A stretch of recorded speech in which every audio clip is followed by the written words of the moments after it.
Алты бақан селкинчек, алам кезіп термелет. Гүлчородай жігіттер күнгө чейін серпілет. Ай чүрөктөй селкілер, айға чейін серпілет. Доуштуулар таймашат, доуш менен иргелет. Санжырада селкинчек санжыргасын эл билет. Иш күндөрү 16-15 тарта биз менен болуңуздар.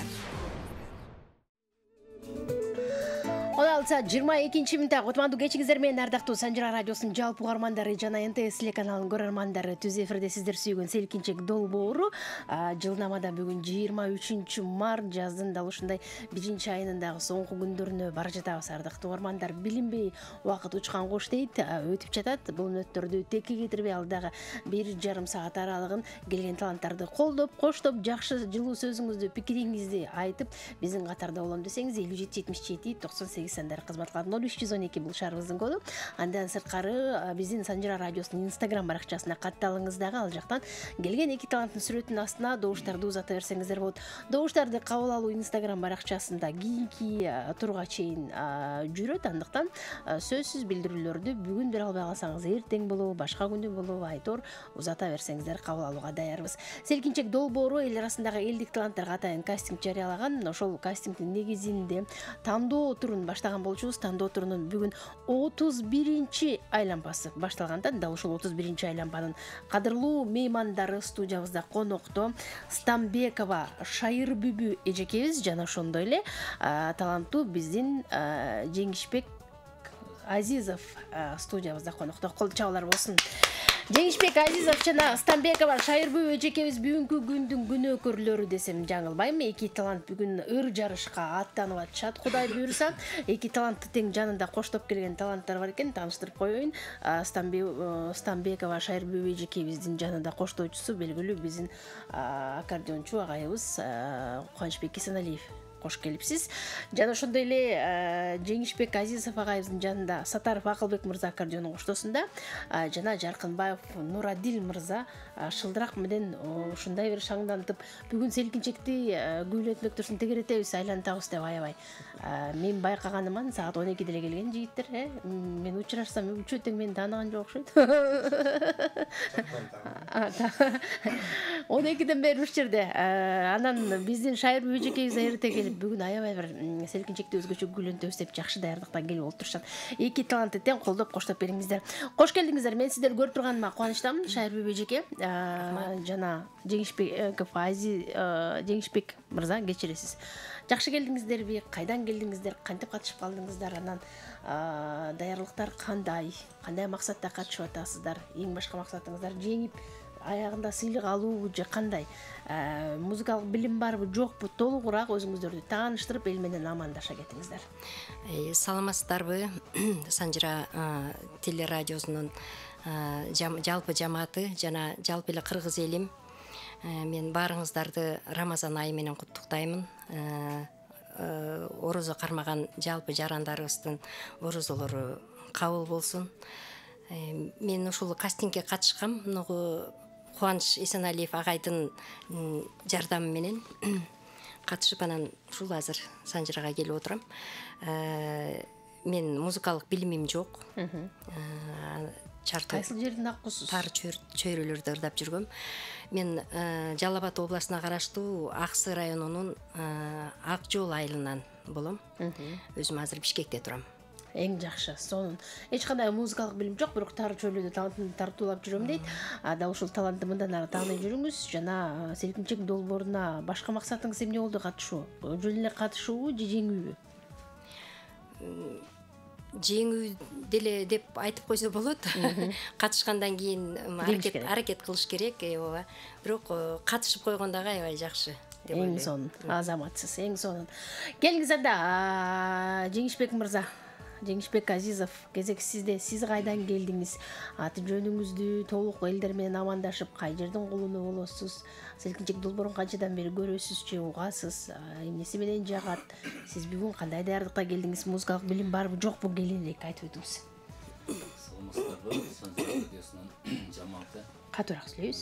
Урматтуу кыргыз элим, ушул Санжыра радиосунун көрөрмандары, баарыңыздарды өтүп кеткен Нооруз байрамыңыздар менен куттуктайбыз. Ошондой эле бүгүнкү туткан орозоңуздар кабыл болсун.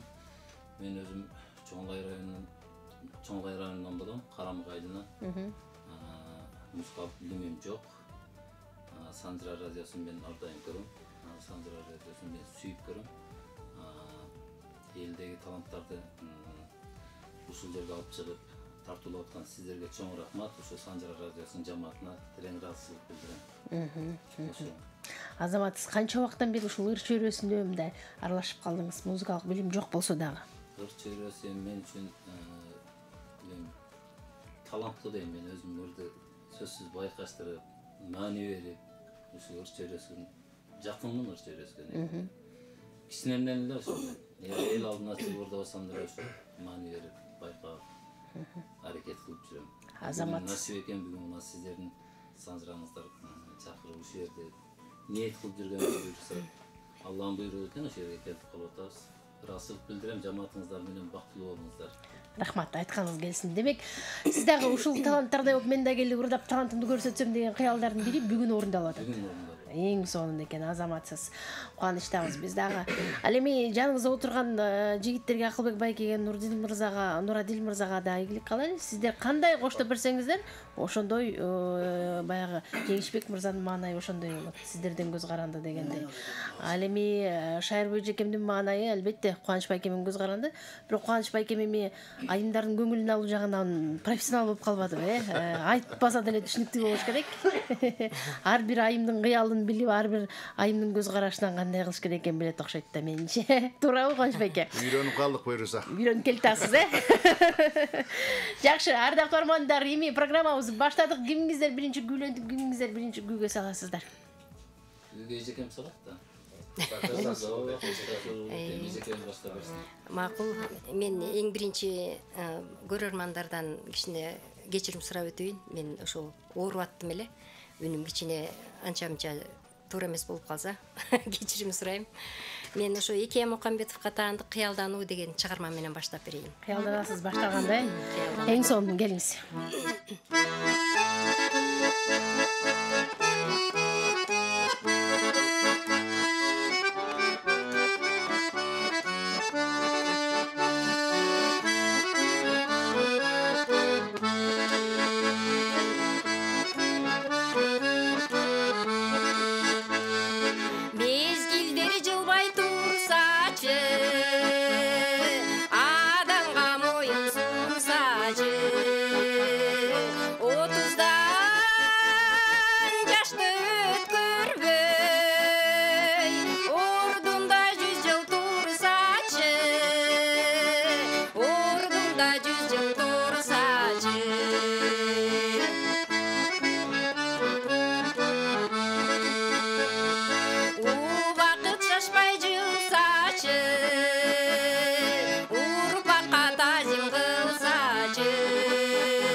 болду ырдайлы. Баракелде, азаматсыз, кол жабылар сизге. Ооруп атканда ушундай ардасаңыз, оорубаганда кандай ардамаксыз билбейм. Сонун Шайыр Бөбөжеке мына ушундай кыялданып, сиздерге жигиттерди көргөндө кош бетер кыялданып, караңыздарчы. Кандай кылалы анда кезек сизде, Жеңишбек мырза? Кандай чарма менен жоо узатасыздар? Норун Баяндамдын урматына кардайым эле сүмөлөк деген ырдырдашыбыз. Эми ошо сүмөлөк менен баштайлы, өтүп кетсе дагы. Сүмөлөк.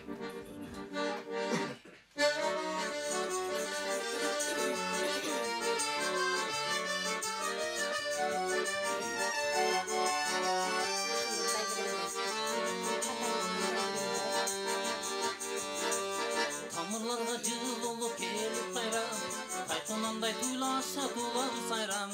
Ар бириге тартылап тазалыктын, ар бир жанга кошулат Норuz майран. Аллас аллас аллас арбаледен калас, эски жыл кетти жаңы жыл келди. Жакшылыкка жар бол, кырман толодан бол. Аллас аллас аллас арбаледен калас, сүмөлөк сүмөлөк сүмөлөк жегиле. Акбата акбата акбата бергиле. Бак тиккен бабаңга баба дыйканган. Жанада, жанада, жанада, жанада, жанада менин эргиме. Эй, Вале!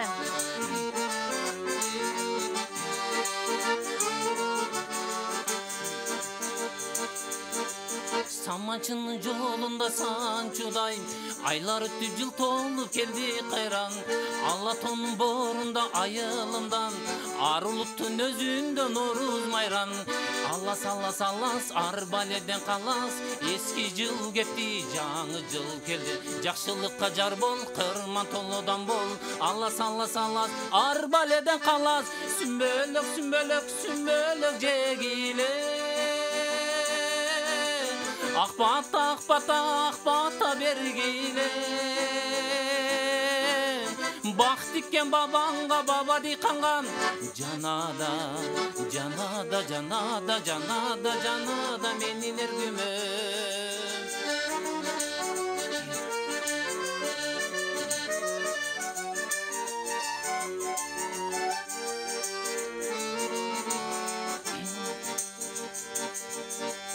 Тамырларга жылуулук келип кайран, тайкунандай туйлашты улам сайран. Ар бир үйгө тартуулап тазалыктын, ар бир жанга кошулат Норuz майран. Аллас аллас аллас арбаледен калас, эски жыл кетти жаңы жыл келди. Жакшылыкка жар бол, кырман толодан бол. Аллас аллас аллас арбаледен калас, сүмөлөк сүмөлөк сүмөлөк жегиле. Акбата акбата акбата бергиле. Бак тиккен бабаңга баба дыйканган. Жанада, жанада, жанада, жанада, жанада менин эргиме. Жанада, жанада, жанада, жанада, жанада эй менин эргиме.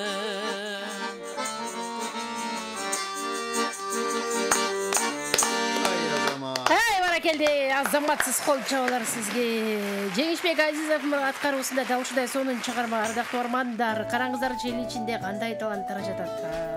Мыкты таланттар, көрүнбөй, билинбей жүргөн таланттар бүгүн Санжыра радиосунда сиздер үчүн мына ушундай сонун чыгармаларын аткарууда. Сиз болсо эми добушуңузду бериңиз. Жеңишбек мырзаны колдойсузбу же Шайыр Бөбөжекебизди колдойсузбу? Кимге пикир айткыңыз келип атат? Биз сиздерди күтөбүз. 77-77-98 сандарын телефон аркылуу байлашка чыккан мейман бар. Саламатсызбы? Эң сонун өзүңүз кандайсыз? Жакшы. Кош келдиңиз Казыбек мырза. Отман кечиңиз менен. Шайыр эжеге добуш бересиз. Рахмат. Рахмат, ыраазычылык билдирем. Добушуңузду каттап койдук. Келип туруңуз. Алгачкы упайыңызды мен Шайыр Бөбөжекеге каттап койдум. Ар бир айлампада бирден угарман жана бир үчтөн угарман жана бир угарман бир эле жолу бир гана тарапка добуш бериши керек. Кутмандуу кечиңиз менен. Саламатсызбы? Ардактуу Арман, түз эфирде сиз аты жөнүңүздү айта бериңиз. Алло. Кандайсызбы? Жакшыбыз, өзүңүз кандайсыз? Жакшы. Жакшы ырчылар болуп келсин. Өкөтөн жакшы ырчылар экен. Мен дошумду жигитке беремин. Атыңыз ким? Атым Уайдылла. Кара Суу районунан болом, ош боласың. Бар болуңуз, чоң рахмат. Ош шеркесиндеги Кара Суу районундагы жалпы көрөрмандарга ийгилик каалайбыз, добушуңузду Жеңишбек мырзага каттап алдым. Кийинки угарманыбыз бар. Саламатсызбы? Алмагүл, саламатсызбы? Мен кызат келен, улуу Кенжеже. Ой, Кенжеже, келиңиз. Мен өзүм оросо карма болгом, алтыным. Ошо Кубан байке, эже саламатсызбы? Бар байкелерге саламатсызбы? Оросоңор кабыл болсун. Баарыңарга үй бүлөлүк бакыт, ишиңерге ийгилик. Кубан байке сага ден соолук каалайм. Эжеге ден соолук, баарыңарга ден соолук каалайм. Үй бүлөңөр менен аман болуңар. Бар болуңуздар. Анан байкелер, мен сиздерден суранып кетет элем. Бүгүн менин Жамал эжем 60-ка чыгып аттыр. Ошону куттуктап, анан жакшы ырыңарды берип коесуңарбы? Добушумду байкелерге берем. Ойбай. Жеңишбек мырзага демек добушуңузду жатасыз. Бар болуңуз, рахмат. Туулган күн ээсин жыдында куттуктайбыз биз дагы. Анан жакшы чыгарманын алдыда кезек келгенде аткарабыз. Келиңиз анда. Шайрым жеке сүмөлөк жегиле. Мына биз 3 жигит сүмөлөк алып келдик дейчи. Сүмөлөгү көрүнбөйт, билбейм кайсы сүмөлөктү айтат. Жигиттердин ырына жооп кылып мен мынугу март айы жаз майрамы көбүнчө баягы аял келин кыздардын майрамдары болбоду. Ошо келин кыздарга арнап жана Элмира, Гүлмира, Айнура деген аттуу кыздарга Калыбек Такаевдин Элмира аттуу ырын. Ой, баракелди. Келиңиз.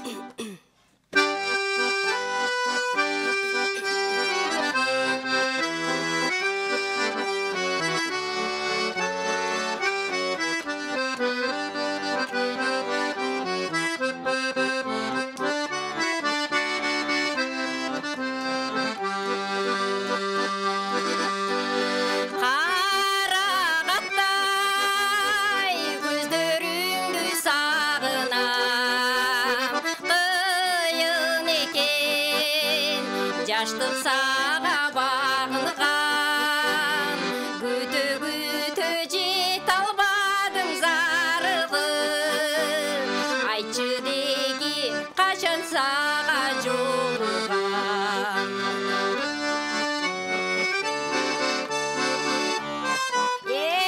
Элмира,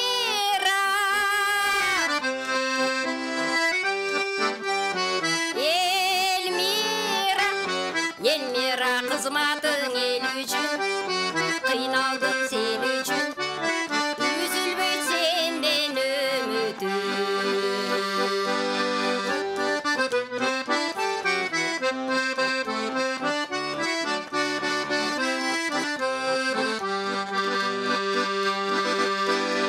Мен музыкант, сен врачсың эл үчүн. Дартка даба дарыларды бересең, ашыктыктан айыкпаган жарамды айыктырар сенин гана элесең.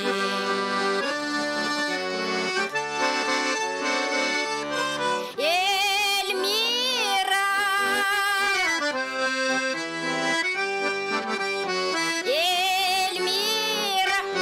Элмира, кызматың эл үчүн, кыйналдым сен үчүн, үзүлбөйт сенден үмүтүм.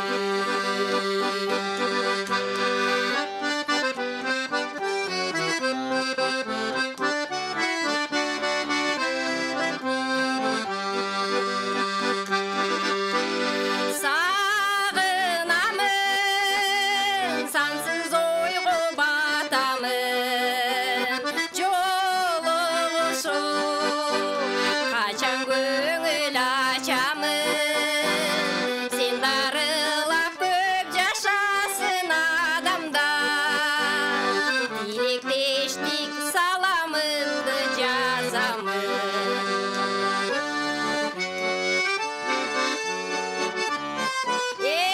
Элмира,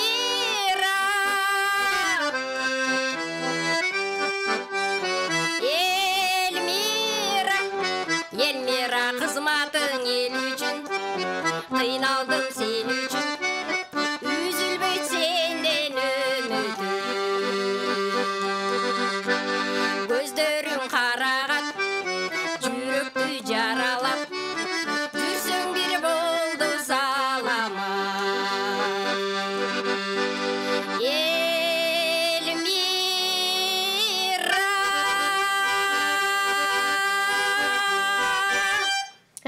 Баракелде, азаматсыз, кол чабуулар сизге.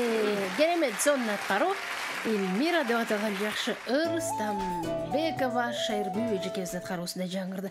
Азыр эми биз угармандардын пикирлерин угуп каттап коелу, андан соң улантабыз. 77-98 бул сандарды терим бизге байланышка чыккан кийинки мейманыбыз бар. Саламатсызбы? Алло, саламатсызбы? Кутман кечиңиз менен кандайсыз? Жакшы, алмакы кандай кармаган орозоң кабыл болсун. Рахмат, кош келдиңиз. Жакшы ырчыларды алып келип турсуңар, аябай жакшы ыртып атат. Мен угуп атам, айтып атам. Менин атым Гүлмира, кичигемден чалып атам. Добушум жигиттерге. Бар болуңуз. Кичигемден байланышка чыккан угарманыбызга ыраазычылык билдирип, добушуңузду каттап алдым. Келип туруңуз. Тагыраагы Азизов Жеңишбек мырзага мейман бар. Саламатсызбы?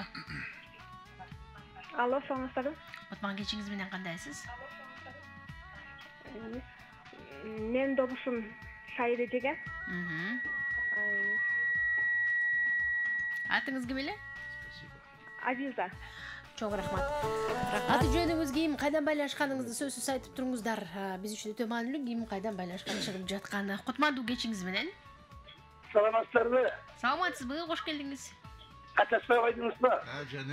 Жаныбек байке кайда жүрөсүз? Өзүңүз жазбай калдыңыз. Улупаратан, рахмат. Кубаныч кандайсың? Жакшы, рахмат. Кандай өзүң жаке? Эльмира Мырзаган сөйлөдүм. Улупаратан, чоң рахмат. Азаматсыз. Рахмат. Бар болуңуз, ишиңизге ийгилик.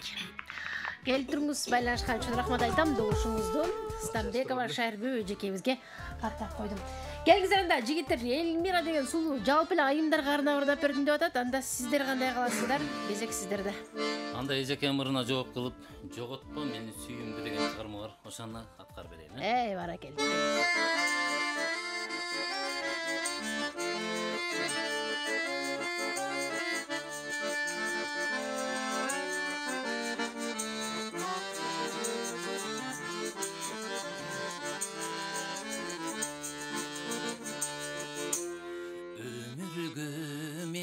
Bir kelgen özüңдөй таза дил менен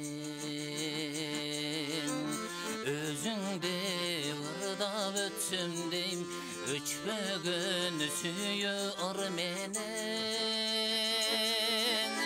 махабат өмүр гүлүбүм алдаштыга өмүр күрүбүм жолубузда калсаң кошулба жоготпо да биздин сүйүүнү жолубузда калсаң кошулбай жоготпо да биздин сүйүүнү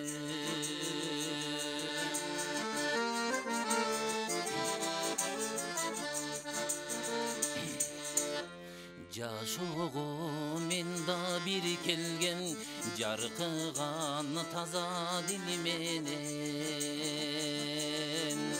жаркыным ырдап өтсөм дейм жалбыган жаңым ыр менен махабат өмүр гүлүбүм алдаштыга өмүр күнүбүм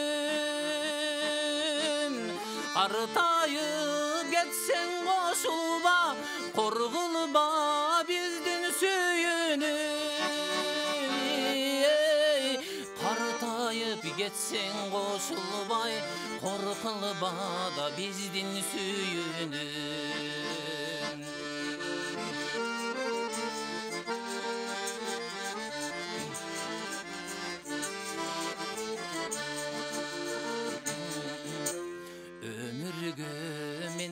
bir kelgen özüңдөй таза дил менен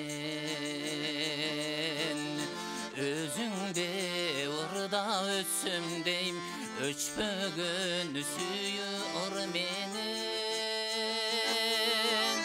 махабат өмүр гүлүбү алдаштыга өмүр бүрүбүм жолубузда калсаң кошулба жоготпо да биздин сүйүүнү жолубузда калсаң кошулбай жоготпо да биздин сүйүүнү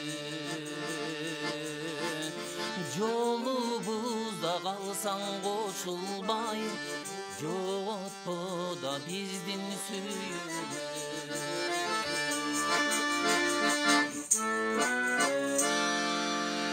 Баракелди, кол чабуулар сиздерге, азаматсыздар. Ишенбек Муктар уулунун сөзү оны таандык болгон. Жоготпо биздин сүйүүбү деп аталган жакшы чыгарма биздин Жеңишбек Азизов мырзанын кароосунда жаңырды.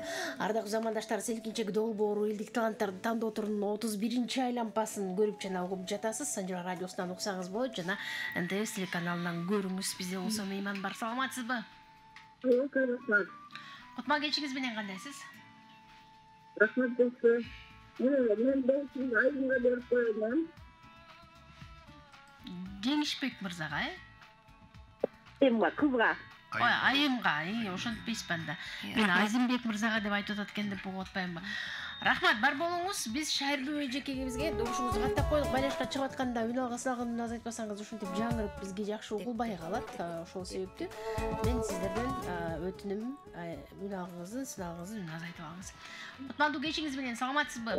Кутмандуу менен. Рахмат, кош келиңиз. Мен осыдан чыкпасам Эрмек, ар дайым угутуңар. Уруксат болсо экөөбүздөн ишке чыгып атат. Кандай дейсиң? Биринчи жолу суранып атсам, азыр Эрмек байкем биринчи жолу суранып атса кантип жок дейм анан. Макул болоюн.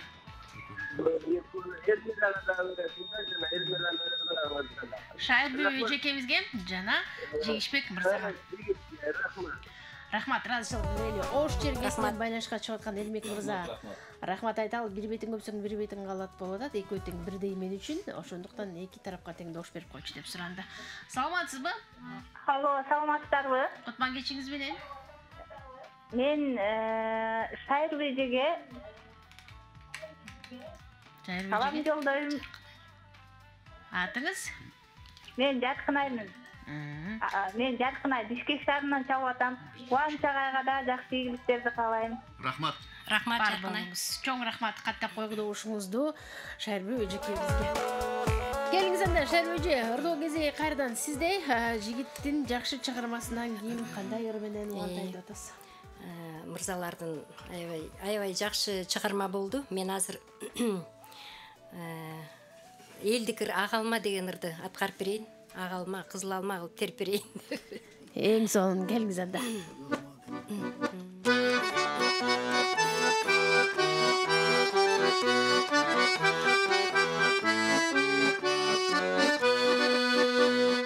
Жадырап көркөмө жактары, жай күндүн ысыгы аптабы, аламдын сугуңой түшүдөй чиркин агалма белеңе шактагы, аламдын сугуң түшүдөй чиркин агалма белеңе шактагы.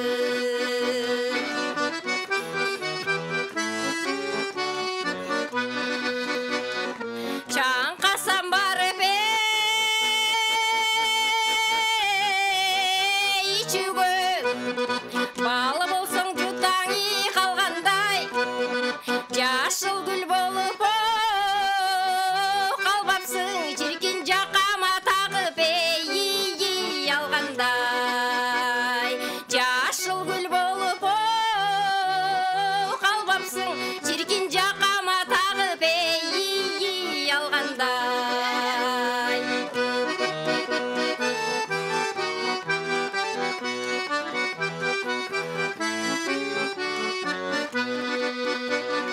Кылымдар кабат келсе да, кыялың ойдон чыкпаган, кызыл гүл болуп калбапсың, чиркин кыйналган жердең жыттаган. Кызыл гүл болуп калбапсың, чиркин кыйналган жердең жыттаган. Чиркин кыйналган жердең жыттаган. Баракелди, азаматсыз кол чабуулар сизге. Кеңешбек мырзаны элестетип атам, кызыл гүл болуп калганын. Жеке ырына жооп кылып биз айылдагы акелерибиздин ырдап жүргөн. Азыр угарман кабыл алалы адан, Аябай берилип кеттиңиз, Бул кызыл гүлдү ырдага уккандан кийин агам берилип кетпеди, элестетип өзүн, Өзүн жоготуп койдум. Сонун. Азыр эми угармандардын добушун каттап коелу, андан соң улантабыз. Бизде болсо мейман бар. Саламатсызбы? Алло, саламатсызбы? Кош келдиңиз. Кош келдиңиз. Биз Оштон салатабыз. Эң сонун. Жеңишке добушубуз беребиз. Өтө сонун ырлап атат. Мактын Жеңиш жанындагы Акыл мырзага да салам айтабыз. Атыңыз? Рахмат, чоң рахмат. Атым Чолпон. Чолпон. Чоң рахмат, Чолпон эжеке, байланышкан үчүн ыраазычылык билдирем. Аты жөнүңүздү сөзсүз айтып туруңуз, кайдан байланышканыңызды дагы кабарлаңыз. Мейман бар. Саламатсызбы? Саламатсызбы? Жакшы, сөзүңүз кандайсыз? Жакшы, рахмат. Мен добушумду өзүбүздүн алтындай болгон апабызга бергим келет. Атым Айганы. Апабызга бекем ден соолук каалайбыз, узун өмүр каалайбыз. Апабызды жакшы көрөбүз деп айтмакчымын. Азаматсыз бар болуңуз. Рахмат. Ыраазычылык билдирем, добушуңузду каттап койдук. Кийинки угарманыбыз бар. Саламатсызбы? Саламатсызбы? Кутман кечиңиздер менен. Рахмат, бирге болсун келиңиз. Мен Чокулуктан, атым Гүлнара эжеке. Мен добушум Айымга. Бар болуңуз. Чоң рахмат, добушуңузду Шаярбек эжекебизге каттап койдук. Азырынча да ушундай добуштар келиңиз, анда ырдоо кезиги кайрадан Жеңишбек мырзада. Кандай кылалы? Ырдаңыз, Ошо айылдагы акелерибиз ырдап жүргөн О дүйнө деген чыгарманы аткарып берейин. Кабыл алып коюңуздар.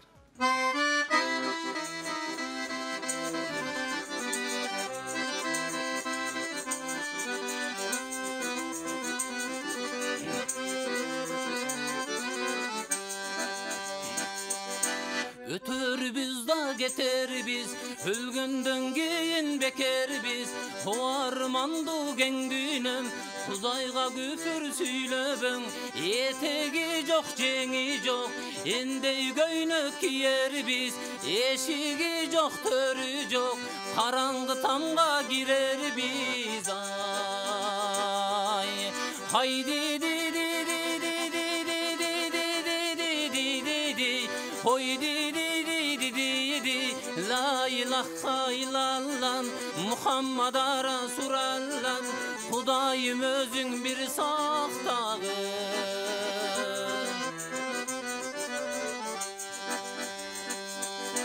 Han manastı algansın ay kara jer özü balbansın Toqtoğuldu algansın ay toğunuk jerim balbansın Jeni joktu algansın ay jerenem özü balbansın Moldo keler aytkanday uşul düğünü jalgansın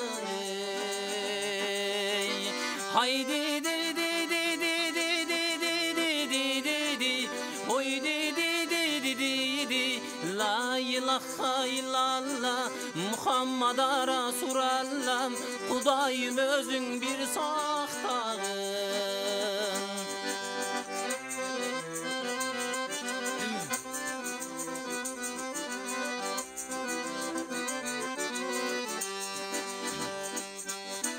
Ötörübüz da geterbiz Ölgöndön keyin bekerbiz O armandu kengdünem Hudayga küfür süylöbün Etegi jok, jengi jok Endey göynök kiyersin Haynegi jok, törü jok Karangı tamga girersin Haydi di di di di di di di di di di Hoydi di di di di di La ilahe illallah Muhammed Resulallah Hudayım özün bir sağdağın La ilahe illallah Muhammed Resulallah Hudayım özün bir sağdağın Geldi, azamatsız kol çavalardı sizge жаңыртабыз.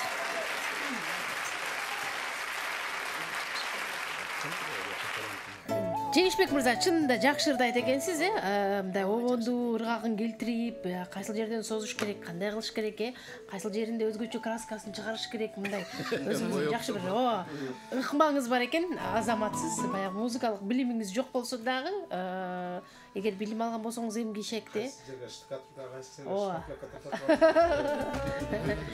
Билим алган болсоңуз мындан да жакшы таланттуу биздин маданиятыбызга кызмат кылган жигиттердин катарында болмок экенсиз. Эми азыр деле кеч эмес, бизде болсо угарманыбыз бар. Байланышка чыгып добуш берем деген. Саламатсызбы? Саламатсызбы, кандай дагы чалып калдым бүгүн да сага. Кош келдиңиз. Билетиги бүгүн орозоңуз менен кабыл болсун деп айтайын деген, бир орозо кармагандар болсо. Аны алды Байкеге берип койчу добушту. Алды Байкеге. Аты кимди бей?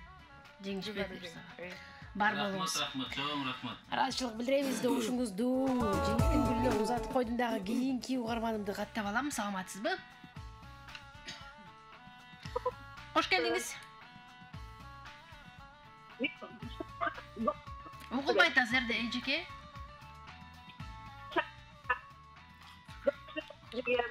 Кандай дейсиз?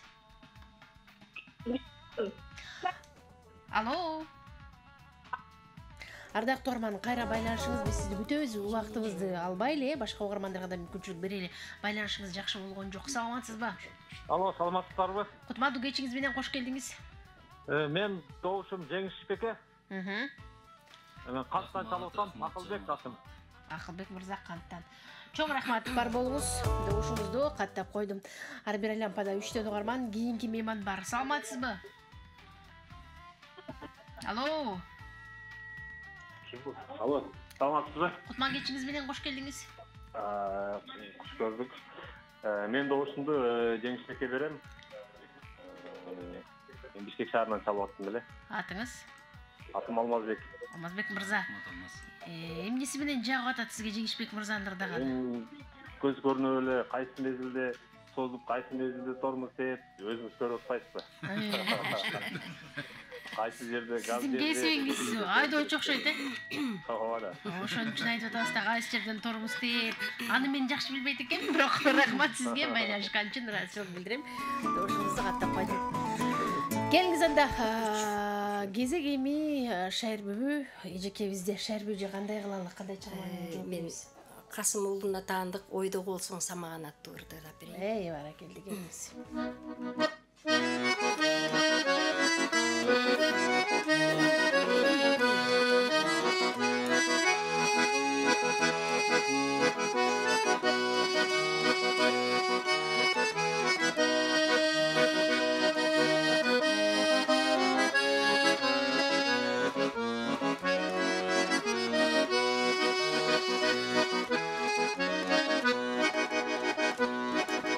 Тулпарым болсоң туйлаган, таң күнү сапари улаган. Булбулум болсоң сайраганда, укканда кумар таркаган. Ой тумарым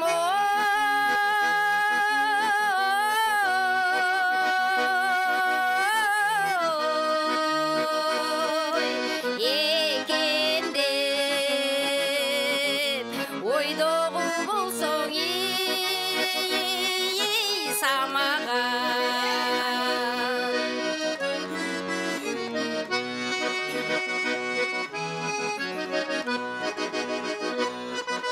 Гүл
яткан жаратуучу эң сонунда жакшы иштерди ойлосок жаңылык элге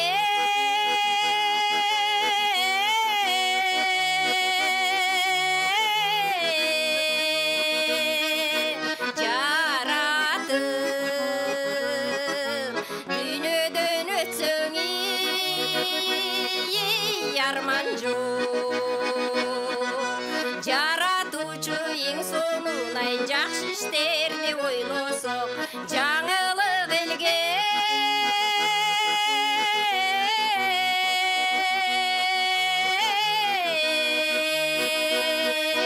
жаратып дүйнөдөн өтсөң арман жок өмүр бир чиркени яткан Хай баракелде заматсыз кол чабуулар сизге.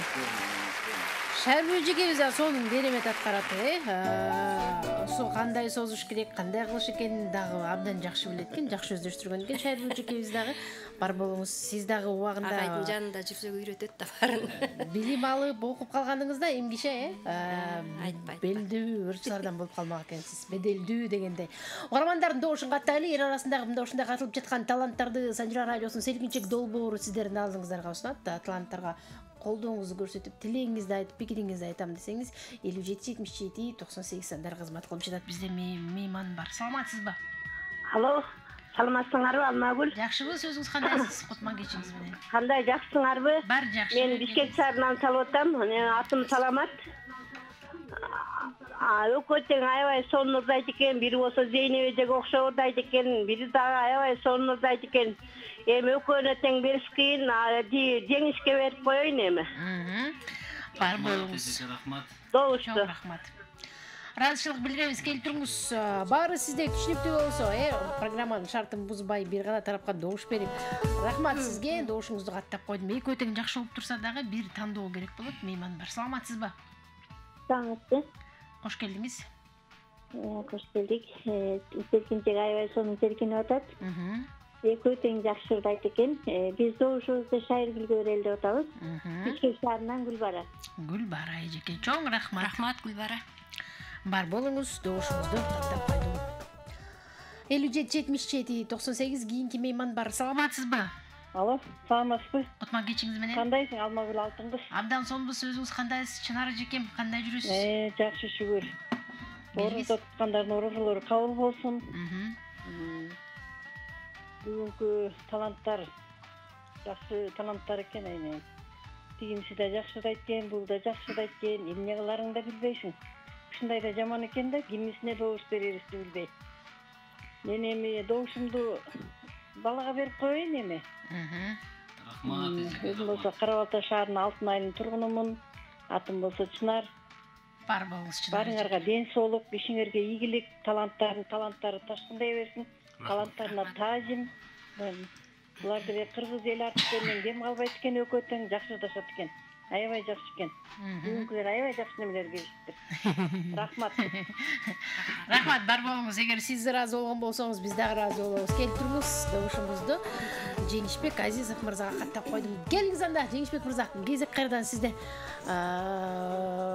Сонун саптар бар. Айтор жакшы чыгарма менен көңүлдү көтөрдү Шәрбүү эжекебиз. Анда сиз? Анда мен Шайрижем кызына жооп кылып, апаке деген чыгарманы аткарып берем. Бул март ай аялдардын майрамы. Апек аттууларды көп агырдап койдум.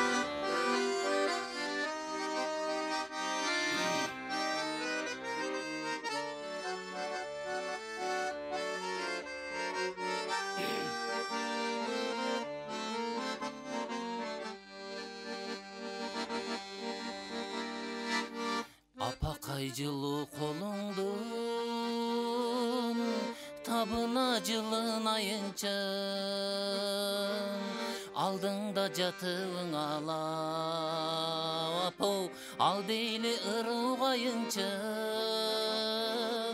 ал дейли ыруугайынчын мамыктай жылуу койнуңда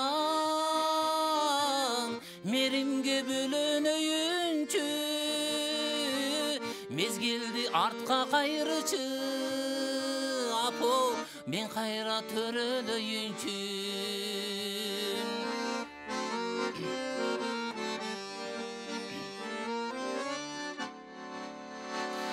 эртеңин билбей эмне болду ойлобоюнчу адамдар мени ыйласа ал дейле сороноюнчу ал дейле сороноюнчу мамыктай жылуу койнуңдан меримге бөлөнөйүнчү мезгилди артка кайрычы апо мен кайра төрөлөйүнчү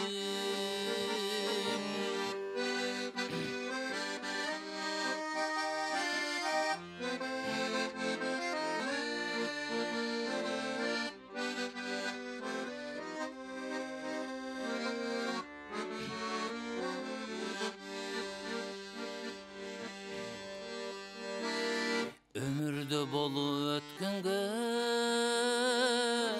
өкүнүп карабайынчы катамды оңдоп алышкан апо кайра бир жаралайынчы кайра бир жаралайынчы мамыктай жылуу койнуңдан меримге бөлөнөйүнчү мезгилди артка кайрычы апо мен кайра төрөлөйүнчү катамды оңдоп алышкан апо кайра бир жаралайынчы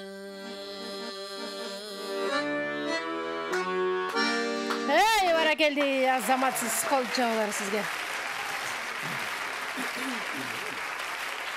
Жеңишбек Азизов аткаруусунда дал ушундай апаларга арналган жакшы ырдесте селкинчек долбоорун улап берди. 17 саат 10 минутта да ушул өтөрдө байланышка чыккан мейман бар. Алардын пикирлерин угуп, кабыл тилектерин кабыл алганга даярбыз. 57-77-98 сандарыбыз бар. Коюп жатат. Саламатсызбы? Саламатсыздарбы? Кутмандуу кечиңиз менен. Рахмат. Келиңиз. Сиздерди Рамазан айы менен куттуктап кетем. Рахмат. Мен Бишкектен болом, Бишкектен чалып атам. Мен Шайырбек эжеге берип кетем доосумду. Бар болуңуз, чоң рахмат. Шайырбек эжекебизге сиздин доошуңузду каттап койдум, байланышкан үчүн рахмат айтайын. 57-77-98 кийинки мейман бар. Саламатсызбы? Алло, саламатсыздарбы? Кутмандуу кечиңиз менен кандайсыз? Саламатсыздарбы? Мен доошумду Жеңишбек мырзага. Атыңыз ким? Рахмат. Атым Нургазы Дмитриевкадан. Бар болуңуз, Нургазы. Чоң рахмат. Каттап койдум, келип туруңуз. 57-77 да ушул сандар терген кийинки мейман бар. Акыркы сандары 2309 абоненти. Саламатсызбы? Аңагүл кандайсың? Жакшыбы, сөзүңүз кандайсыз? Жалпы орозоңор кабыл болсун. Чоң рахмат. Мен доошум Жеңишбек аябай жакшы айткен. Бишкектен Дамира. Дамира эжеке. Рахмат, Дамира эжеке, рахмат. Бар болуңуз, чоң рахмат. Доошуңузду каттап койдум. Азырынча да ушундай добуштар программабыз уланат. Эми ырдоо кезеги Стамбекова Шайырбү эжекебизде. Келиңиз Шайырбү эжеке, анда кандай кылалы, кандай чарба менен? Мен дагы эле ошол айымдарга арнап, Сайрагүл, Алмагүл деген кыздарга арнап Сайрагүл аттуу ырды аткарып берейин. Ике Мухамбетовго атаандык. Эң сонун келиңиз.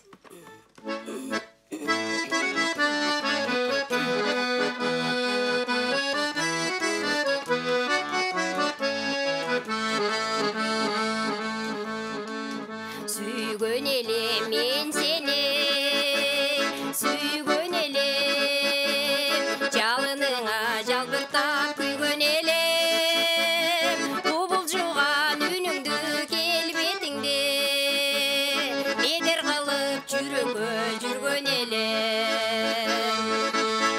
Сүйлөгөндө сөзүмдөсүң Сайрагүл, караганда көзүмдөсүң Жатсам турсам оюмдасың, иң элестеп баскан кезде жолумдасың Сайрагүл.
чоңоюп өскөн жер элестелет толкундатып жүрөктүр жаратып өзүң тургай жериң да кубат берет сүйлөгөндө сөзүмдөсүң сайра гүл караганда көзүмдөсүң сайра гүл жатсам турсам оюмдасың миң элестеп баскан кезде жолумдасың сайра гүл жатсам турсам оюмдасың миң элестеп баскан кезде жолумдасың сайра гүл Ай, баракелди, азаматсыз кол чабуулар сизге.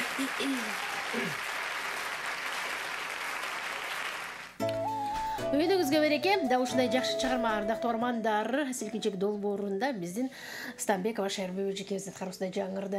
НТС телеканалы жана Санжыра радиосунун толкунда кыска жарнамалык түрмөк бар. Андан соң программабызды улантабыз. Сиз болсо 57-77-98 сандарын терип байланышка чыкканга даяр туруңуз. Жарнамадан соң биз сиздерди күтөбүз.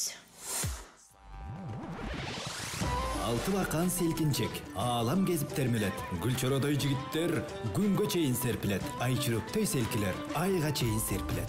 Добуштуулар таймашат, добуш менен иргилет. Санжырада селкинчек санжыргасын эл билет. Иш күндөрү 16-15 тарта биз менен болуңуздар. 17:22 ардактуу угармандар, биз болсо программабызды улантабыз. Көрүп жана угуп жатканыңыздар Санжыра радиосунун Селкинчек долбоору. Бүгүн биз 31 айлампабызды улантып жатканыбызды эсиңизге салайын. Тандоо турубуздун 31 айлампасынын кадырлуу коноктору Станбекова Шайырбүбү жана Жеңишбек Азизов конокто. Эки талантка ийгиликтерди каалап программабызды уланта берели. Чарчаган жоксуздарбы? Кандай отурасыздар? Маанайыңыздар кандай? Жакшы, маанай жакшы. Ушундай эле элестетип келдиңиздер беле? Сиздер элестеткендей сиздер кыялдангандай эле болот абы? Жеңишбек мырза. Ошондой эле болот. Толкундоолор жокпу? Жок, толкундоолор жок. Жакшы. Шайырбек эжеге сиздечи? Толкундоолор бар. Биринчи жолу келип атам мен дагы. Ошентсе да жакшы, баарысы жакшы маанайда өтүп атат.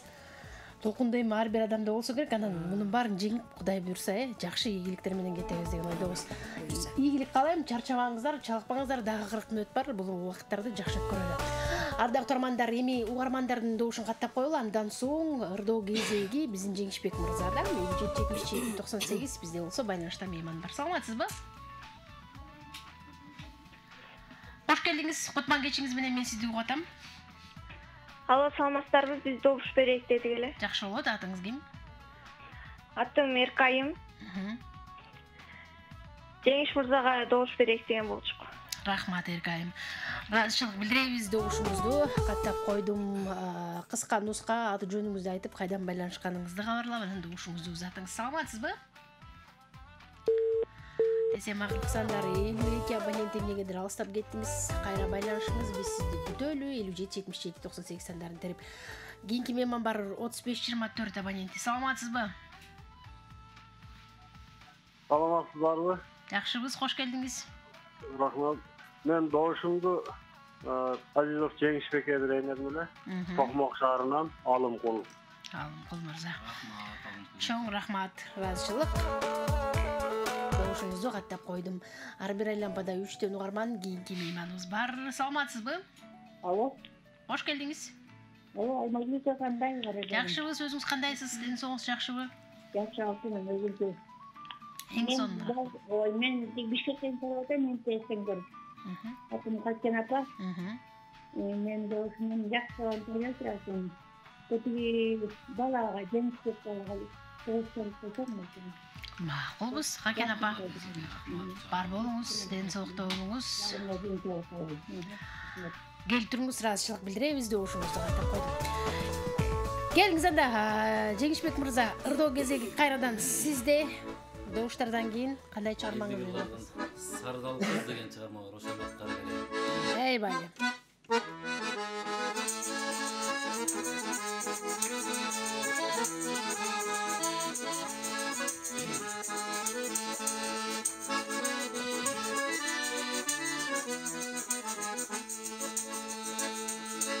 Ақ сардалғыз, сен да жалғыз, мен жалғыз. Берейін десем балтамғыз, о бер албадым сардалғыз. Өтігімдің өкчөсі қылдан бекен сардалғыз. Екібіздің ортобу зындан бекен сардалғыз. Өтігімдің өкчөсі қылдан бекен сардалғыз. Екібіздің ортобу зындан бекен сардалғыз.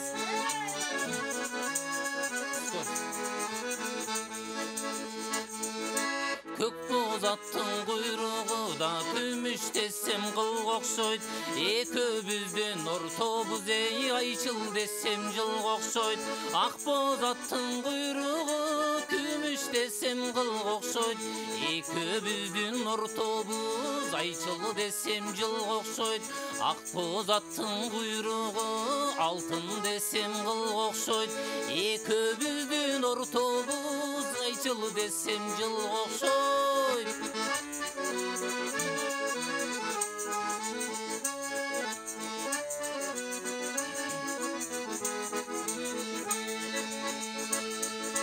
Қашқа суының бұлақтан су аласың сардалғыз.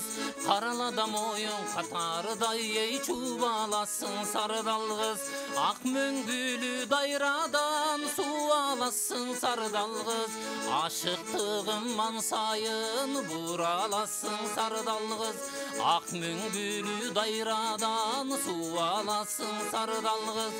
Ашықтығым мансайын бұраласың сардалғыз. Ашықтығым ансайын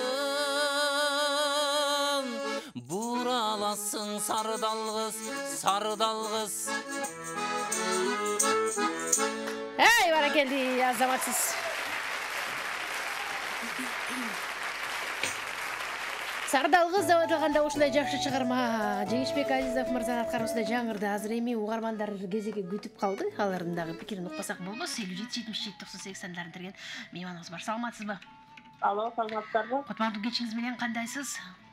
Рахмат. Жакшы өзүңүз. Эң сонун атыңыз ким? Рамазан айылдарынан куттайм. Рахмат. Менин атым Жибек. Оштун Чоңалай районунан чалыштамын.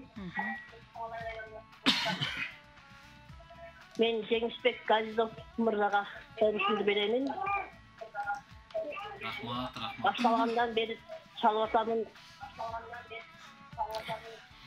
Так жакшы, кошулуп калыптырсыз катарыбызга, э? Ооба.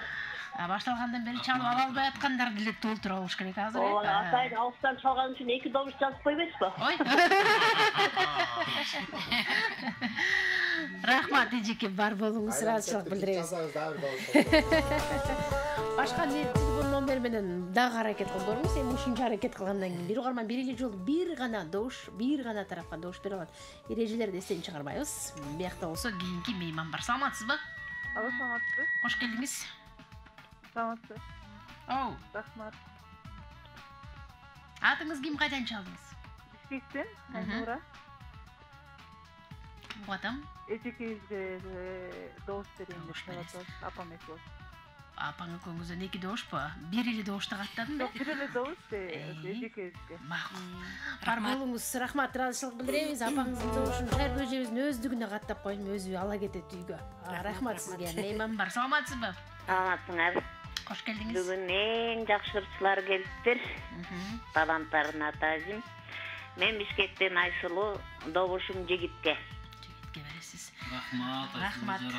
Бар болуңуз, байланышкан үчүн сизге да ыраазычылык. Улан таланда ырдоо кезеги кайрадан Шайыр эжекемде. Шайыр эже кандай кылалы, кайсы чыгармаңызды белгилайсыз? Мен азыр Мукан Рыскулбековго таандык издеп жүрөм аттуу ырды ырдап берейин. Баракелде.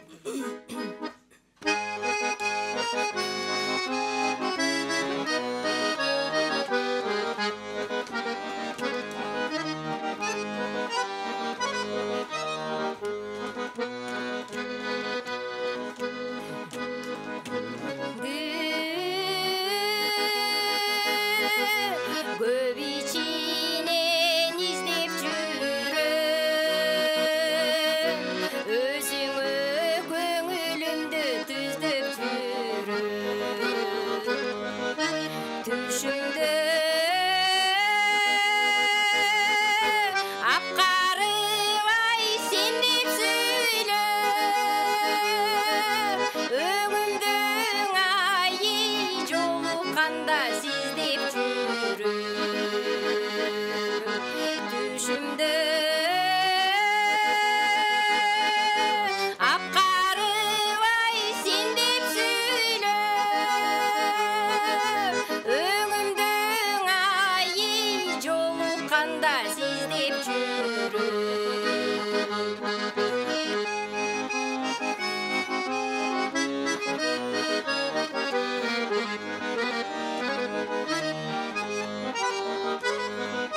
сен менен колтукташып көл бойлосом ак чабак балык болуп көлдө ойносом асылып чарчасаң да моюнуңа тарынчым айы таркамайын жөн койбосо асылып чарчасаң да моюнуңа тарынчым айы таркамайын жөн койбосо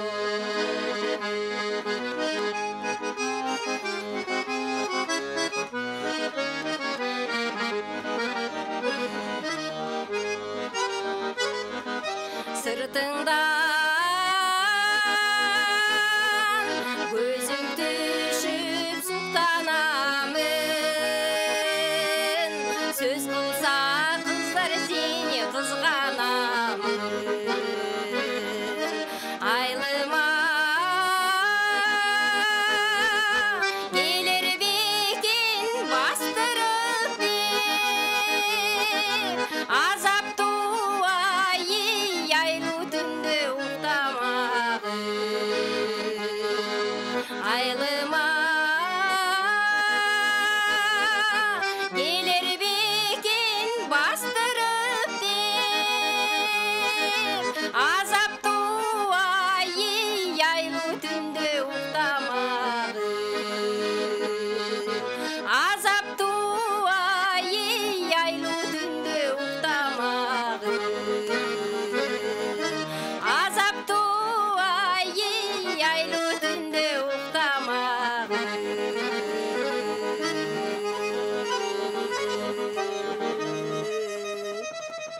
Эй, баракелди, азаматсыз. Кол чабалар сизге. Издеп жүрөм деп жаткан сонун керемет чыгарма, сонун коштоосу дагы өзгөчө болду. Аккордеондо тим эле Кубаныч байкем берилип, бул ырдын бирдемесинде бирдемелер бар окшойт деп ойлоп калдым. Булбулду сайратып. О, башкаларга мындай берилип чертпейт да, ушуларга өзгөчө. Булардын тарыхында бирдеме бар, Кубаныч байке. 57-77-98 бизде мейман бар. Саламатсызбы? Assalamu alaikum. Кутман кечиңиз менен кош келдиңиз. Биз Оштан чалып атабыз. Биз Жеңишбек байкеге беребиз добушубузду. Атыңыз ким? Биз атыбыз Рахим. Биз ар дайым сыйынып барабыз байке өзүнө. Рахмат. Ийгиликтүү болсун күнүңүз. Бар болуңуз. Жеңишбек байке кеткенден кийин чалбай калбай, күн сайын чалып туруңуз, таланттардын баарын колдоп, баарына добуш берип туруңуз. Мейман бар. Саламатсызбы? Саламатсыздарбы? Кутман кечиңиз менен? Менен Сандраевай жакшы сыйпаттамыз. Мен Кылгыстан ушундай таланттарды такайт, алып сүйлөшүлген такыр кызды. Мен добушумду кызга бердим, соңгусга бердим. Семинден атым София. Бар болуңуз София эжеке. Чоң рахмат. Добушуңузду Шайырбек эжекебизге каттап койдук. Шарт боюнча 3 угарман кабыл алабыз ар бир ыр сайын. Бизде болсо кийинки мейман бар. Саламатсызбы? Саламатсыңарбы? Жакшыбыз, кандайсыз? Мен Бишкектен чалып атам. Добушум Шайырга, мен Акбермет. Бар болуңуз. Чоң рахмат Акбермет. Байланышкан үчүн сизге дагы ыраазычылык билдирем. Бишкек шаарынан жалпы көрүп аткан көрөрмандарга болсун. Өзүңдү издеп жүрөм деген сонундардан кийин жигит кезек кайрадан сизде. Жеңишбек мырза, кандай ыр менен улантасыз? Элдик ылар менен кыздар ай деген чыгарманы.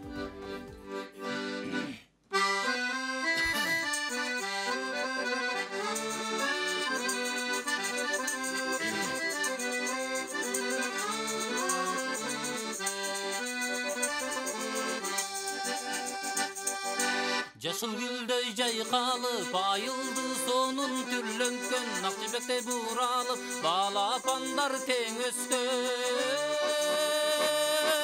Басканын сонун маралдай биздин алатонун,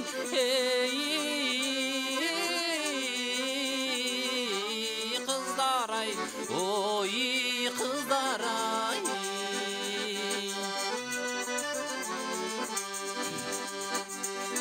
15'inde ay dolup jarığı tonu japkanday, taң sөгülüp jarkıldap altın bir nurun çaçkanday. Beli bir kınça betayday bizdin alatonun,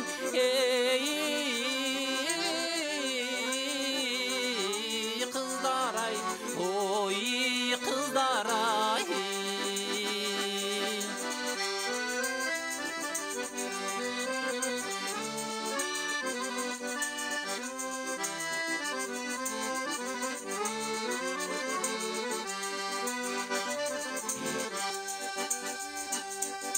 Жашыл гүлдөй жайкалып, айылды сонун түрлөнкөн, Акчыбекте буралып, балапандар тең өскөн. Басканын сонун маралдай биздин алатонун,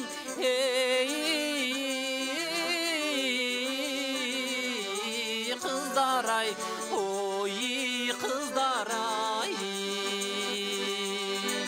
Басканын сонун maralday bizdin alatonun,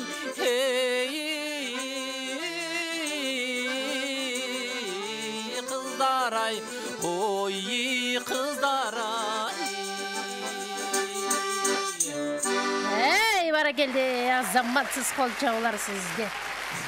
Кыздар ай деп аталган сонун керемет чыгарма биздин Азизов Жеңишбек мырзанын аткарбосунда жаңырды. Программабыз уланат 17:38 бул мүнөттөрдө байланышка чыккан. Угарманыбыз же балким көрөрманыбыз бар. Саламатсызбы? Алло, саламатсызбы? Отман кечиңиз менен кандайсыз? Биздин добур алтындай үнү бар апаркезге. Алтын Адеми. Бишкектен чалатабыз. Бар болуңуз Адеми. Рахмат. Рахмат айтам, добушуңузду каттап койдум, келип туруңуз. Кийинки мейманды катарыңызга кошулуу 57 98 сандарын терген. Саламатсызбы? Кош келдиңиз. Актын кече көрөйүн деген досумду. Кечеге дош. Аттан. Атыңыз ким? Атым Асан. Бар болуңуз, чоң рахмат. Каттап рахмат, чоң. Байланышка чыгып атканда өн сынагын азайтып алыңыз. Себеби жаңгырып тоскоолдук жаратып жакшы болбой калышы мүмкүн байланыш. Мейман бар. Алло, саламатсызбы? Отман кечиңиз менен кандайсыз? Туган айтмаган. Рахмат. Голос берейин дегенбиз. Шайыр эжеге. Бар болуңуз, чоң рахмат. Атыңыз ким? Элдияр. Кайдан чалдыңыз? Бишкектен эле, шаардан. Рахмат, чоң. Рахмат сизге. Бар болуңуз. Ыраазычылык билдирем. Ар бир угарман кайдан байланышып атасыз, аты жөнүңүз ким, толук маалымат узатып турсаңыздар, сонун болмок биз үчүн. Келиңиздер, шайыр эже, кандай ыр менен улантасыз кезек сизде? Мен азыр Калыбек Тагаевга таандык Таалайым сенде аттуу чыгарманы аткарып берейин. Эйбай.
Баракелде, азаматсыз кол жабылары сизге.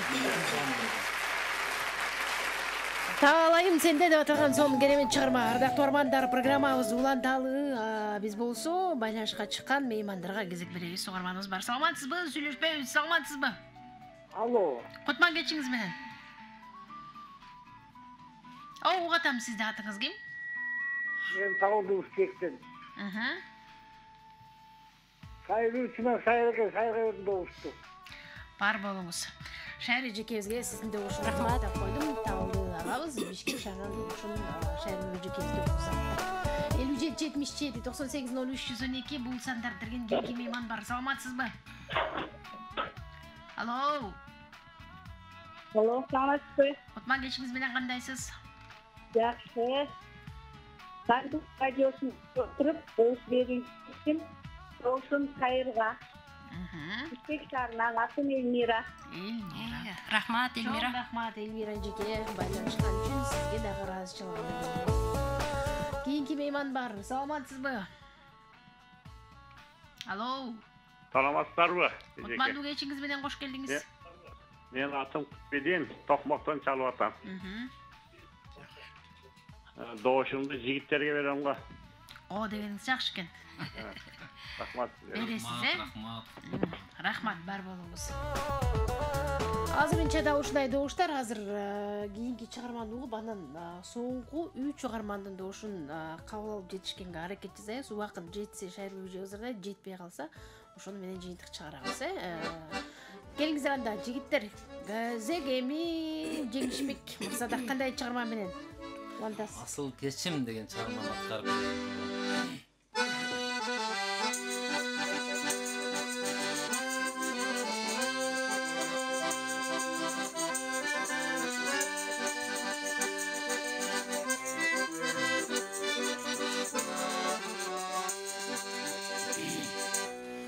Asıl geçim sen jönündө жазам дастан, сүйүнүн тушосунан чыга албастан, өмүрда өтүп кетет максат менен, уккан сөз ушак сөзгө айланбастан. Asıl geçim, asıl geçim, asıl geçim, hayrı birçi makabatımdır.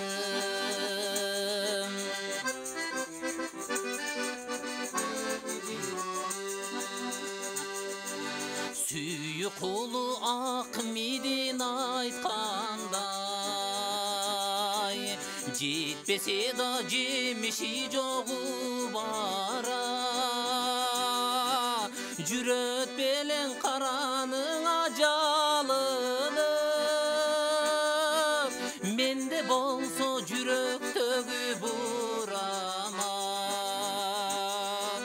Асыл geçim, asıl geçim, asıl geçim,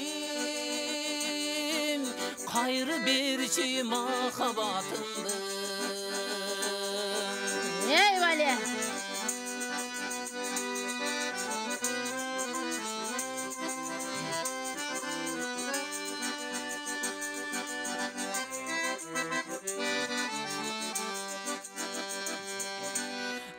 Мен болсо кала бердим ошол бойдон, сени деп каректерим көз жаш толгон.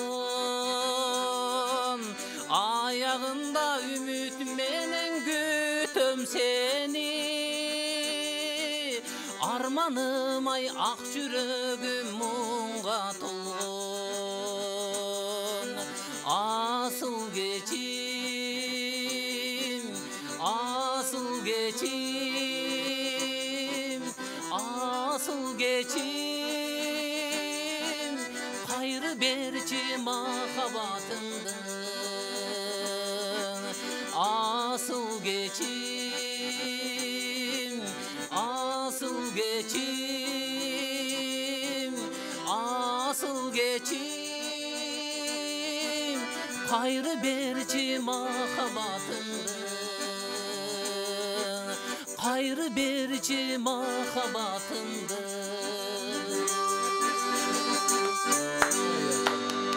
Эй, баракелде, азаматсыз кол чабуулар сизге. Мына ушундай сонун чыгармадан соң ардактуу армандар биз соңку 3 чыгарманын добушун пикирин да угуп коелу. Убакыт аз калды. Жыйынтыктоочу ыр болуп калды окшойт. Менимче бул чыгарма азыр добуштарды угуп андан соң жыйынтык кандай болгонун жар салабыз. Мейманыбыз бар бизде байланышта. Саламатсызбы? Алло, саламатсызбы? Кутман кеч. Рахмат, бирге болсун. Кош келдиңиз. Мен Бишкектен чалып атам, Гүлнар апа. Мен азыр добушумду могу балдарыма берейин. Рахмат, Гүлнар апа, рахмат. Чыгармачылык ийгилик каалайм баарыңарга. Бар болуңуз. Чоң рахмат, ыраазычылык билдиребиз Гүлнар апа. Добушуңузду Жеңишбек Азизовго каттап койдум. Мейман бар. Саламатсызбы? Кош келдиңиз. Саламатсызбы? Жеңишбекке добуш берели дедик эле. Атыңыз ким эле? Курманбек. Бар болуңуз Курманбек. Чоң рахмат. Каттап койдум, добушуңузду берип туруңуз. Эң соңку бул күн эсебинен байланышкан бактылуу угарманыбызга кезек берели. Саламатсызбы? Саламатсызбы? Ау, келиңиз. Мен добушумду аяшын Жеңишбекке берейин дедим эле. Атыңыз ким эле? Упагүл. Чоң рахмат. Рахмат. Бар болуңуз. Өзгөчө, ысымды өзгөчө бактылуу угарман добушуңузду каттап койдум. Жеңишбек мырзага. Ардактуу арман, 17 саат 50 минутта мына ошентип программабызга бөлүнгөн убакыт сааттагы соңку мүнөттөрүнө келип калды. 1 саат 40 мүнөт аралыгында угармандарга жакшы маанай тартуулаган биздин Селкинчек долбоорунун тандоо турунун да бир жолу айтам. 31-чи айланбасынын кадырлуу коноктору Станбекова Шайырбүбү жана Жеңишбек Азизов эки таланттын угармандар айткандай биринен бири өтүп, биринен бири сонун чыгармаларды аткарып, ошо үйдөн өтүп келген баягы ырды дагы тандап ырдай бериш керек. Үйүнүн бар деп эле бардык ырларды ырдай бербейчи. Мындай репертуар тандоодагы өзгөчө бир дыкаттык менен мамиле жасап, мындай ушундай бир даярдыктан келген эки таланттык тең көрүнүп турат. Азаматсыздар Шайырбүбү жеке жана Жеңишбек мырза. Ыраазычылык билдиребиз. Сиздерге ден соолук, өмүр каалайлы. Себеби өмүрүңүздөр узак убакыт ден соолугуңуздар бекем болсо, сиздердин ийгиликтериңиздер алды деп билебиз. Тар чөйрөдө талантыңарды тартуулап жүргөн болсоңуздар, мындан ары эми сиздерди жалпы кыргызстандыктар көрүп, талантыңыздарга баа берип, жакшы тилеген айтып, батасын берди. Ошо айтылган баталар, каалоо тилектердин бардыгы кабыл болсун. Эң алгачкы чоң сахнаңыздар десем жаңылышпайт болушум керек. Бүгүнкү 7 миллион элдин арасында менимче жок эле дегенде 3 миллион көрүп атса керек. Көрбөсө да кайталап кайрадан биздин YouTube каналдан көрсө болот. Ошондой эле НДС телеканалынан радио аркылуу сиздерге добушун берип, пикирин айтып, бирдигин аянбай байланышка чыккан жалпы угарман көрөрмандарга дагы ыраазычылыгыбызды билдиребиз. Бар болуңуздар. Ушундай таланттарды өнөр баккан өзгөчө инсандарга бир жакшы пикир айтуунун өзү дагы бул адамдагы жакшы сапаттардын бири. Андыктан жалпыңыздарга терең ыраазычылык билдиребиз. Рахмат айтам дагы. Анан жыйынтык кандай болгонун жар салам. Ага чейин эркин микрофон узатып коеюн. Келиңиздер. Эфир жактыбы, кандай болду? Силер ойногондой, сиздер ойлогондой өттүбү? Анан сиздерге добуш берип колдогон көрөрмандарыңарга ыраазычылык айтып кетсеңиздер болот. Эфир аябай шаңдуу өттү. Мага каршылаш келген жигит Жеңиш аябай жакшы ырдайт экен. Үнү да сонун, уккулуктуу. Элдин да купулуна толду болуш керек. Мен ыраазычылыгымды билдирип кетем Санжыра радиосунун жамаатына. Ушинтип ишиңер улана берсин, эфириңер жарык болсун. Анан Кубанагайга да ыраазычылыгымды билдирем. Ошол ырдабай отурганымда мени кел ырда деп алып чыгып атат. Рахмат, чоң ыраазымын. Анан угармандарга дагы ден соолук каалап кетем. Жалпы эле угармандар аман болуңуздар. Мага колдоо көрсөткөн угармандарга дагы чоң ыраазычылыгымды билдирем. Кошумча добуштарды дагы деле Instagram баракчабыздан узата берсеңиздер болот. Шайырбүбү жекебиздин көрөрмандары чакырабыз. Добуштарды бүгүн бере албай калган болсоңуз Instagram баракчасы аркылуу Санжыра радиосу деп катталып, анан добуш узата берсеңиздер болот. Рахмат сизге. Келиңиз анда Жеңишбек мырза. жалпы бизди бүгүн сүрөп отурган кыргыз элиме, ошондой эле мына коштоп келген досторума баардыгына терең ыраазычылык билдирем. Санжыра радиосунун жамааты сиздерге терең ыраазычылык билдирем. Себеби сиздер элдеги катылып жаткан таланттарды ушинтип эл алдына алып чыгып, мына бүгүн ошолордун бири мен десем болот. Мына бүгүн кыялыма жетип ушул жерде ырдап отурам. Жамаатыңыз менен бар болуңуз эжеке, аман болуңуз, кыргыз элиге кызмат кылып жүрө бериң ар дайым. Рахмат. Шайыр эже, сиз да бар болуң, үнүңүз сонун экен эже. Кубаныч байке, сизге дагы чоң рахмат. Ушундай таланттууларды ар дайым алып келесиз, биз сиздерди көрөбүз ар дайым. Рахмат. Ушул кыргыз эли аман болсун, тынчылык болсун, токчулук болсун. Баарыңыздарга ден соолук каалайбыз. Бизди колдогондорго да ыраазычылык билдирем. Сиз ушул жерге эле ишке келип алышыңыз керек да. Эмес Рамазан айында орозо кечтерди туткан орозолорду кабыл болсун демекчибиз. Жалпы жамаатыбыздын атынан, могул жердеги отурган келген өнөрпоздордун атынан орозоңуздар кабыл болсун. Бүгүн биринчи күн орозонун күнү. Ошо акчалтай Рамазан айы болсун. Айтканыңыз келсин. Алмагүл. Рахмат, чоң айтканыңыз келсин. Ал эми угармандар, жыйынтык боюнча Станбекова Шайырбек эжекебизге өзүнүн чөнтөгүнө 18 упай топтоп берди. Кол чабуулар. Бул дагы чек эмес, кошумча добуштарды Instagram баракчабыз аркылуу кабыл алабыз. Санжыра радиосу деп, ал үчүн биздин баракчага катталышыңыз керек, жазылышыңыз керек. Жазылбай жөн гана добуш берген болсоңуз, ал добуш эсепке кирбейт. Андыктан сөзсүз катталып жазылып добуштарды узаттыңыздар. Ал эми Жеңишбек Азизов угармандардын колдоосу, угармандардын тандоосу, угармандардын каалоосу менен өзүнүн чөнтөгүнө бүгүн 22 упайга ээ болуп программабыздын жеңүүчүсү аталды. Кол чабуулар. Азаматсыз, чын менен куттуктайбыз. Алгачкы келген эфириңиздеги алгачкы жеңиш болду окшойт менимче, Жеңиш мырзанын жеңиши менен куттуктайлы. Кандай турбай эже. Ооба. Победаң менен куттуктайм. Бирок баягы эрте сүйүнүп албаңыз, себеби катышуучулар 80дей бар. Анан кошумча добуштар Instagram баракчадан кабыл алынат. 80-ин ичинен 40 гана жупту биз кийинки турга жаттайбыз, тандайбыз.